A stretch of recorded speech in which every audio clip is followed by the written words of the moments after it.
नमस्कार, मैं अभयदेव शुक्ल, all India जन आंदोलन संघर्ष न्याय मोर्चा का राष्ट्रीय अध्यक्ष। आप देख रहे हैं जन आंदोलन चैनल। आप सभी लोगों का जन आंदोलन चैनल पर हार्दिक स्वागत, अभिनंदन और वंदन करते हैं। आप सभी लोगों से निवेदन और आग्रह है कि इस वीडियो को देश के प्रत्येक सहारा के पीड़ित निवेशकों तक पहुंचाइएगा, सहारा में वो पीड़ित एजेंटों तक पहुंचाइएगा और कोशिश करिएगा कि प्रबंधन तंत्र भी उसको देखे और सरकारों के पास तक ये वीडियो भी पहुंच जाए। और ज़रूरत इस बात की है कि अब देश के निवेशकों के अपने भुगतान के रास्ते लेने हैं तो उनको एक्टिव होना पड़ेगा। जी हाँ, मनोवेग के साथ एक्टिव होना पड़ेगा। भुगतान के रास्ते यानी भुगतान तो आपके हाथ में है, उसको कोई सरकार रोक नहीं पाएगी, उसको कोई सहारा का प्रबंधन रोक नहीं पाएगा, उसको तमाम कोर्ट और कचहरियों में बैठे जो जुडिशरी के लोग हैं एविडेंसों के आधार पर रोक नहीं पाएंगे। मैं आज बात करने के लिए सुप्रीम कोर्ट में जो जनहित याचिका ऑल इंडिया जन आंदोलन संघर्ष न्याय मोर्चा की तरफ से लगी है उस पर आपका ध्यान आकृष्ट कराने के लिए और तमाम जो जानकारियां हैं उस जानकारियों को साझा करने के लिए आप लोगों के बीच में आया हूं।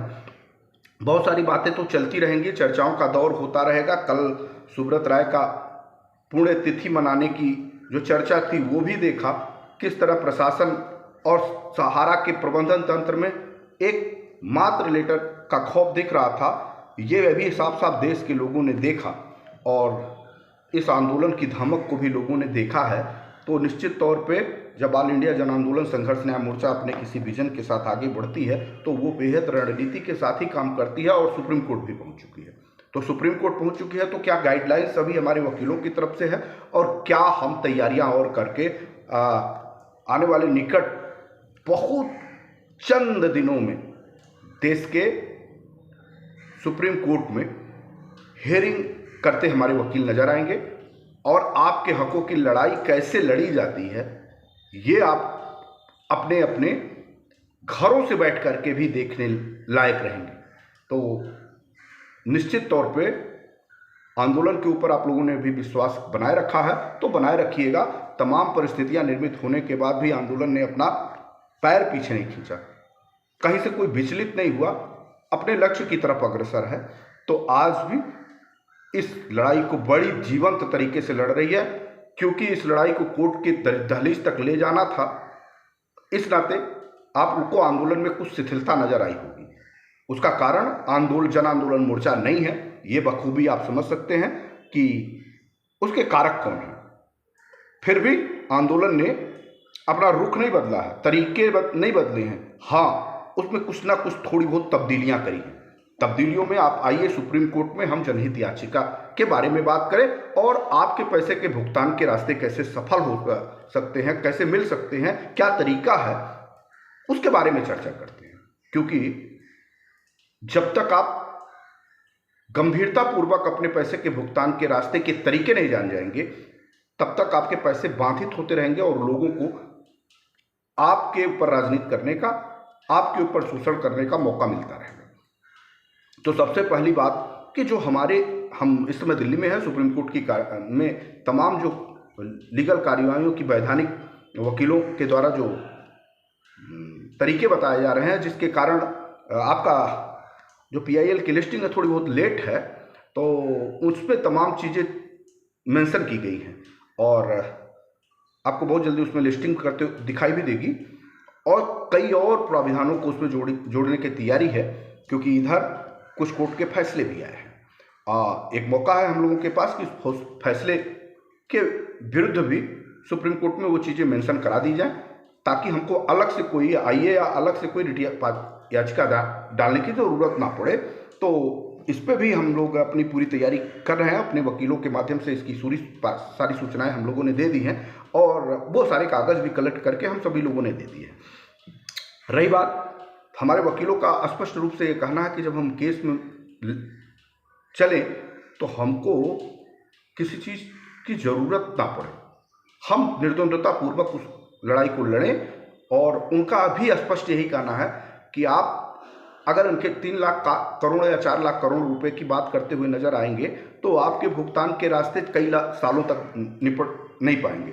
जो सरकारी खजाने में आ चुके हैं, अगर आप वैध दस्तावेज दे पाएं और बड़ी तादाद में दे पाएंगे तो वो पैसे सीधे उस निवेशकों के खाते में पहुंच जाएंगे और हम इस मामले को बहुत तेजी के साथ कोर्ट में साबित करने जाएंगे। तो ये बात मैं पहले से भी कह रहा था, हमारे साथी भी लगातार इस बात को कह रहे थे और हमारे वकील भी यही सजेशन दे रहे हैं कि 3 लाख करोड़ रुपए, 4 लाख करोड़ रुपए की जो बात और चर्चा हो रही है उस पर सहारा सकारात्मक जवाब कोई दे रही है या नहीं दे रही है, देगी कि नहीं देगी, वो तो भविष्य के गर्त में है। वो पैसा का भुगतान किस रास्ते से कर पाएगी, किस रास्ते से नहीं कर पाएगी, सरकार उसमें कौन सा इंटरफेयर करेगी, कोर्ट उनके ऊपर कौन सा दबाव बनाएगी, ये अभी भविष्य के गर्त की विषय की बात है। क्योंकि वो लंबे रास्ते की तलाश कर रहे हैं और यहां हमारे निवेशकों को त्वरित भुगतान की जरूरत है और बड़े पैमाने पे उनके संपूर्ण ब्याज से भुगतान की जरूरत है। तो हम पहले अपने निवेशकों को, जो हमारे क्लाइंट हैं, जो वकील साहब का कहना है कि जो हमारे क्लाइंट हैं जिनकी लड़ाई मैं लड़ रहा हूं, उनको मैं त्वरित लाभ कैसे दिला पाऊंगा।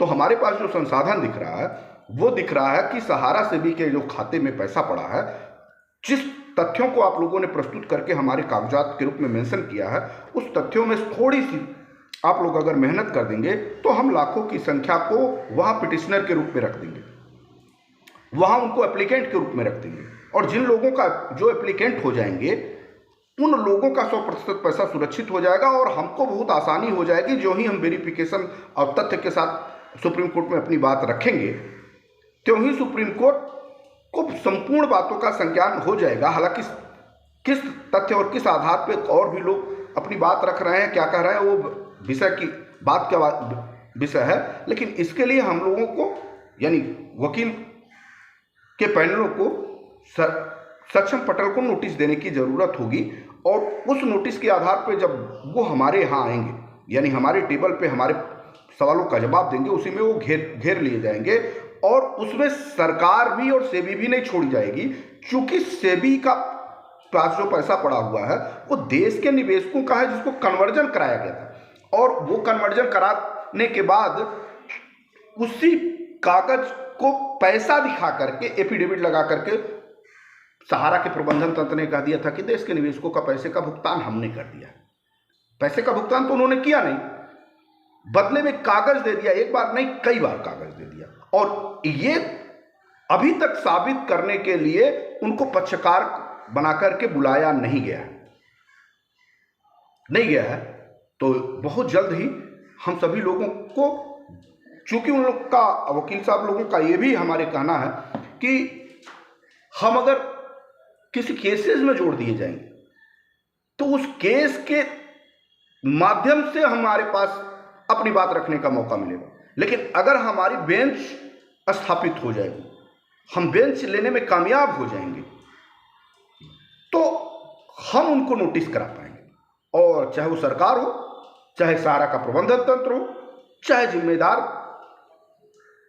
और भी जांच एजेंसियां हों, उन सभी लोगों को पार्टी बनाया गया है और उन पार्टी बनाने के बाद उन लोगों को नोटिस बुलवा करके अगर वो हमारे नोटिसों के बाद जवाब देते नहीं नजर आएंगे, भागते नजर आएंगे, तो आपको बड़े पैमाने पर रिलीफ मिल जाएगी और मान लिया जाएगा कि इन लोगों की गलतियों के कारण देश के निवेशकों का पैसे का भुगतान नहीं हो पाएगा और हमारे लिए हियरिंग में आसानी हो जाएगी और हम बहुत जल्द रिलीफ दिलाने में सफल हो जाएंगे।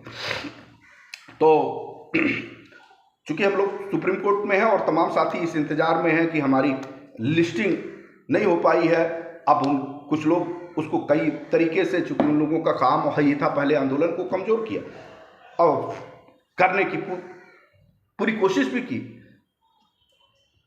व्यक्तिगत हित लाभ देखा। अब जैसे दूसरे के घर में टांग अड़ाने की जरूरत होती है, भाई पैसा तो हमारे अपने लोगों ने दिया है, जो हमारे साथियों ने दिया है, जिनको पीआईएल में जुड़ना है वो सवाल जवाब वो करेंगे, उनको जानकारी तुमसे, तुम्हारा तो उससे कोई भला होने वाला नहीं है। क्योंकि ये इनका मकसद समझिए कि ये दूसरे के घर का पका पकाया भोजन करना जानते हैं, इससे सिवा कुछ नहीं जानते। उनका इतिहास पुराना है, मतलब अगर वो महोदय पढ़ लिख करके कोई नौकरी पा गए होते तो बात समझ में आती कि मेहनत करके आए, पका पकाया क्यों कर रहा हूँ। जैसे किसी के घर में जन्म ले लेना और उसकी संपत्ति उसकी पैतृक हो जाती है, फिर उस पर राज करना, फिर पैदा कोई करे, फिर उसकी संपत्ति। अरे कुछ अपने अर्जित करके दिखाना चाहिए।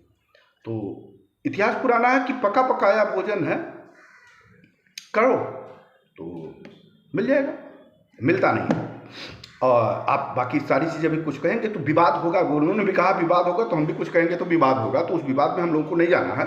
हम लोगों को करना क्या है, हम लोगों को करना यह है कि हमको आधार कार्ड की कॉपी, पैन कार्ड की फोटोकॉपी, बैंक पासबुक की फोटोकॉपी और अपने दस्तावेजों की फोटोकॉपी कराते हुए हम सभी लोगों के जो फॉर्मेट गए हैं उस फॉर्मेटों को पे हस्ताक्षर करके आप सभी लोग अविलंब, हमारे तमाम संगठन के पदाधिकारी हैं या हम लोगों के द्वारा जो कार्यालय का पता दिया गया है उन लोगों से संपर्क करके कार्यालय पे वो कागज़ भिजवा दीजिए। हमको 1 लाख लोगों को, क्योंकि उनका कहना है कि हमारी संख्या अगर मजबूत नहीं रहेगी तो वो सुप्रीम कोर्ट में PIL के रूप में हमारी कार्रवाई नहीं हो पाएगी। हमको संख्या जरूरी है। वो तो हम लोगों को सजेशन दे रहे थे कि जितने लोग आए हैं उन लोगों को लेकर क्यों नहीं हम त्वरित कार्यवाही करके रिट पटिशन दाखिल कर दें, रिट पटिशन दाखिल कर दें। लेकिन ऑल इंडिया जन आंदोलन संघर्ष मोर्चा ने कहा कि नहीं, हमको देश के 13 करोड़ निवेशकों की लड़ाई लड़नी है और 1 लाख लोगों को जोड़ने में हमको कोई परेशानी नहीं होगी, हम जोड़ेंगे। आप PIL को ही यथावत बरकरार रखिए और PIL पे ही आगे आइए। फिर चूंकि हम लोगों को कि इस PIL पे कई लोग गिद्ध नजर गड़ाए बैठे हैं कि ये PIL से हमारे लोगों का भुगतान हो जाएगा, हम भला क्यों PIL में जुड़ेंगे और ये लड़ ही रहे हैं, तो इस मुगालते पे मत रहिए। जब ये पैंट पैजामा कुर्ता बनाया जाता है और ये जो पैजामा बनवाया जाता है, तो जब हम लोगों को कहते हैं ना कि नाड़े और पेशाब करने के रास्ते का निर्माण भी किया जाता है, उसी में कर नहीं दिया जाता है, तो हम लोगों ने उसकी भी प्राविधान की व्यवस्था बनाई है। हमारे वकीलों ने बहुत सक्षम पटल, बहुत अच्छी तरीके से उसकी ड्राफ्टिंग कराई है और उसमें जो मेंशन कराया है वो बहुत अच्छा तरीका है। हमारे साथ जुड़ने वाले जो साथी हैं, जितनी ज़्यादा तादाद में जो हमारे साथ जुड़ रहे हैं, फर्स्ट रिलीफ उन्हीं को मिल रहा है।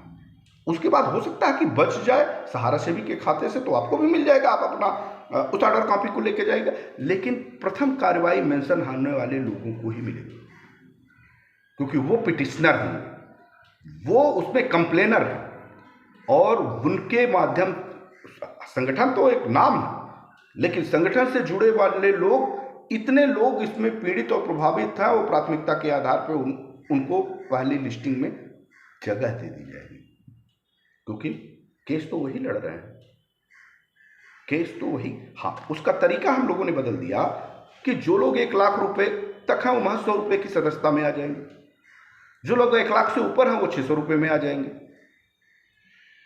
लाखों लोग लाखों रुपए दे करके आप जुड़ नहीं सकते, तो आपके पास पैसे हैं नहीं, तो उसको 1 लाख लोगों में कन्वर्ट करा दिया गया कि भाई लोगों को सहूलियत हो जाए और लोग स्वयं सुप्रीम कोर्ट में अपना दावा प्रस्तुत कर दें। इसके लिए संगठन का बार कोड हम लोगों ने दे दिया कि भाई आप संगठन का बार कोड है, आप सीधे बार कोड में पैसा डालिए और जो संगठन का पदाधिकारी है उन सभी लोगों से बात करते हुए उन सभी लोगों को दिल्ली स्थित कार्यालय पे, तमाम और कार्यालय, उत्तर प्रदेश का हमारा कार्यालय है और भी कार्यालयों पे आप सीधे अपने कागजात भेज दीजिए। और कागजात में आपको कुछ भेजने नहीं है, आधार कार्ड की फोटोकॉपी, पैन कार्ड की फोटोकॉपी, बैंक पासबुक की फोटोकॉपी और अपने बांडों की फोटोकॉपियाँ भेज दीजिए। इसको भेजना है, इसको भेज के हमको मेंशन कराना है। सबसे बड़ी चीज़ ये है कि अभी जो सुप्रीम कोर्ट ने गाइडलाइन अभी दिया है उसके लिए भी हम लोगों ने इसी में अपना मेंशनिंग तैयारी कर दी कि देश के किसी भी तरीके से स्वतंत्रता का अधिकार का हनन नहीं हो सकता। हमको कहीं भी कंप्लेन करने का अधिकार है और हमको कहीं भी लड़ने का अधिकार है। हम अगर सक्षम पटल पे सुप्रीम कोर्ट नहीं पहुंच सकते तो क्या हम अपने लोअर कोर्ट, हाई कोर्ट और तमाम कंज्यूमर कोर्ट नहीं पहुंच सकते? ये हमारे स्वतंत्रता के, हमारे अधिकारों के का हनन है और इसके विरुद्ध हम सभी लोगों ने PIL में मेंशन कर दिया है और इस पर भी बहस होगी। आप किसी को रोक नहीं सकते, हम चैलेंज कर रहे हैं और हमारे तमाम साथी इस लड़ाई में पूरी शिद्दत के साथ लड़ रहे हैं। अब बस हमारी PIL आने की देरी है, उसकी डेट आने की देरी है। हमारे वकीलों का पैनल जो रुका हुआ है वो सिर्फ ये है कि हमको 2 प्रमुख कारण हैं। पहला तो हमको बेंच की तैयार देखनी है और कंडीशन देखना है, चूँकि सुप्रीम कोर्ट में सब कुछ नया नया होने वाला है, सब कुछ नया नया होने वाला है। तो इस बार भी कुछ नया नया ही होगा। तो हमको अलग बेंच मिल जाए तो हमारे लिए उससे सोने पे सुहागा कुछ नहीं होगा। हम वो प्रयास कर रहे हैं, उनका काम प्रयास करना है, हमारा काम उनकी मदद करना है। हम आंदोलन के रूप में अपने तमाम साथियों के साथ जुड़ करके उनको आत्मबल से मजबूत करना है। उनको कहीं ऐसा ना हो कि वो किसी भी परिस्थिति में कॉन्फिडेंस ना रहे कि हमको हमारे मेहनताने नहीं मिल रहे, हमारी दिक्कतें हैं। हालांकि मेहनताने देना बहुत ज़रूरी है। अगर हम मेहनताने नहीं देंगे तो हमारे केस के अकॉर्डिंग वो बढ़िया से लड़ नहीं पाएंगे, क्योंकि सहारा प्रबंधन तंत्र के पास करोड़ों अरबों रुपए हैं और हमको अपनी संख्या बल के आधार पर उसको उनकी फीसेस देनी होगी। तो आप लोग भी मदद करिए, साथ रहिए और इस वीडियोज़ को भी देश भर के लोगों के बीच में फॉरवर्ड करिए और उनको आत्मबल के साथ विश्वास दिलाइए कि ऑल इंडिया जन आंदोलन संघर्ष न्याय मोर्चा रात को सोते हुए भी अगर अपनी जुबान से कुछ कहता है तो उसको करके दिखाता है। आंदोलन किया शेरों की तरह, पीआईएल में पहुंचा है, पीआईएल हियरिंग डेट लग के देश के लोगों के सामने सार्वजनिक रूप से लड़ना आपको है। जितनी ज़्यादा संख्या में आप लड़ेंगे, अगर केस में फाइनल डिसीजन आता है, उतने लोगों को प्राथमिकता के आधार पर भुगतान हो जाएगा। मेरा आप सभी लोगों से निवेदन है कि कुछ लोग ऐसे हैं जो आंदोलन के नाम पे और पीआईएल के नाम पे लोगों को दिग्भ्रमित कर रहे हैं और यहां तक भी सुनने में आया कि वो पीआईएल के नाम पे लोगों से पैसे भी ले रहे हैं और वसूल कर रहे हैं और आंदोलन के लोगों के पास तक वो पैसे नहीं पहुंच पा रहे हैं। उसकी ऑडियो मेरे पास है, उसका एविडेंस मेरे पास है। तो आप लोगों से मेरा निवेदन है कि इस वीडियो में भी आपको संगठन का बार कोड दिखाई देगा और जिन लोग भी आपसे पैसे की मांग करते हैं कि हमको सुप्रीम कोर्ट में पीआईएल लगाने के लिए पैसे चाहिए, आप उनसे संगठन का बार कोड मांगिएगा, बार कोड मांगिएगा और बार कोड मांग करके आप उसमें पैसे डालिएगा ताकि आपका सीधा पैसा हो जब आप दे ही हो। अगर आपने किसी दूसरे के अकाउंट में पैसे डाले हैं तो उसकी जवाबदेही ऑल इंडिया जन आंदोलन संघर्ष न्याय मोर्चा नहीं है। आप उसमें डाटा में आएंगे नहीं आएंगे इसकी कोई गारंटी ऑल इंडिया जन आंदोलन संघर्ष न्याय मोर्चा नहीं लेती। लिहाजा आप लोग जो संगठन का बार कोड है वो सभी लोगों से, किसी के पास भी कहीं से जानकारी हो, कहीं कोई आपसे पीआईएल में जुड़ने के लिए कहता हो, आपसे पैसे की मांग करता हो, तो हम लोगों का संगठन का स्टैंड है, उस पर सारी चीज़ें लिखी हुई हैं कि 100 रुपये से 1 लाख से कम 100 रुपये और 1 लाख से ऊपर 600 रुपये 500 रुपये वकील की खर्च और 100 रुपये की संगठन की सदस्यता है, जो कभी बदला नहीं गया। हाँ, कुछ लोग कागज के लिए आपके अगर सक्षम पटल पे आप नहीं करा पाते हैं तो जो भी, अगर हमारा संगठन का पदाधिकारी आपसे मांग रहा है तो आप उनको कागजों के खर्च दे सकते हैं, लेकिन कहीं आपसे अनलीगल तरीके से पैसे की कोई डिमांड करता है तो संगठन का नंबर भी आप उसमें सूचित भी करिएगा और संगठन का बार कोड मांगिए। ये लड़ाई बेहद निर्णायक मोड़ पे आ चुकी है, तो लिहाजा आप सभी लोगों को इस लड़ाई में गंभीरता के साथ भाग लेने की जरूरत है। सब कुछ आप लोगों ने देख लिया, कुछ भी नहीं दिखाई दिया। बहुत सारे वादे, बहुत सारी चीजें सब लोगों की तरफ से आ गए, कुछ भी दिखा नहीं। ये ध्रुव सत्य है कि पैसे के भुगतान के रास्ते आंदोलन और सुप्रीम कोर्ट की तरफ से होकर गुजरेगा। सुप्रीम कोर्ट पहुंचने दीजिए, आंदोलन का स्वरूप कैसे हो जाएगा आपको आंखों देखी पता लग जाएगा। क्योंकि जब महज एक लेटर से सरकारें डरती हों, जब महज एक लेटर से प्रबंधन में हड़कंप हो, तो भला सोचिए कि आंदोलन के स्वरूप को जब हम अंतिम रूप देंगे तो उससे क्या होगा। हमने शुरुआत में भी ये किया था तो हम कामयाब हुए थे 5,000 करोड़ लाने का, कामयाब हुआ था हियरिंग डेटें सुनने की सुप्रीम कोर्ट जो 12 साल से नहीं मिल पा रहा, कामयाब हुआ भारत की सरकार को बोलने के लिए विवश करने के लिए। यकीन मानिए, सुप्रीम कोर्ट पहुंचने दीजिए, पैसे के भुगतान के रास्ते भी आपके पास आ जाएंगे और भुगतान आपके खाते में आ जाएगा। हम लोग कोशिश कर रहे हैं, आप हमारा साथ दीजिए। चलिए, किसने क्या कहा, किसने क्या सुना, मुझे इससे कोई लेना देना नहीं है। हम लोग अपना काम करते हैं और काम करके दिखाते हैं। तब इसी तरह आपके चैनलों पे आकर के और अपने चैनलों पे आके दहाड़ते हैं। ठीक है, हमको सड़क पे भी उतरना पड़े तो भी किसी से नहीं डरते। हमको सुप्रीम कोर्ट में भी सुप्रीम कोर्ट की हियरिंग के दौरान खड़ा होना पड़े बड़े पैमाने पे तो हम घिसकेंगे नहीं। ध्यान रखिए, हमारा एजेंडा जो है वो अपने पैसे के भुगतान के लिए सरकार का ध्यान आकृष्ट कराना, सुप्रीम कोर्ट का ध्यान आकृष्ट करना, विपक्ष का ध्यान आकृष्ट कराना, देश की न्यायिक प्रणाली को मजबूर करना, ये आंदोलन का काम होता है। सच के लिए लड़ते हैं तो सच के साथ लड़ते हैं। धन्यवाद। आज वीडियो में इतना ही। आपको सभी जानकारी इसमें साझा कर दी गई। बस आप सभी लोग सुप्रीम कोर्ट में हमारे वकीलों के द्वारा जो कहा गया उसको फॉलो करिए और ज़्यादा से ज़्यादा संख्या सुप्रीम कोर्ट के पीआई में जुड़िए। धन्यवाद। जय हिंद। वंदे मातरम।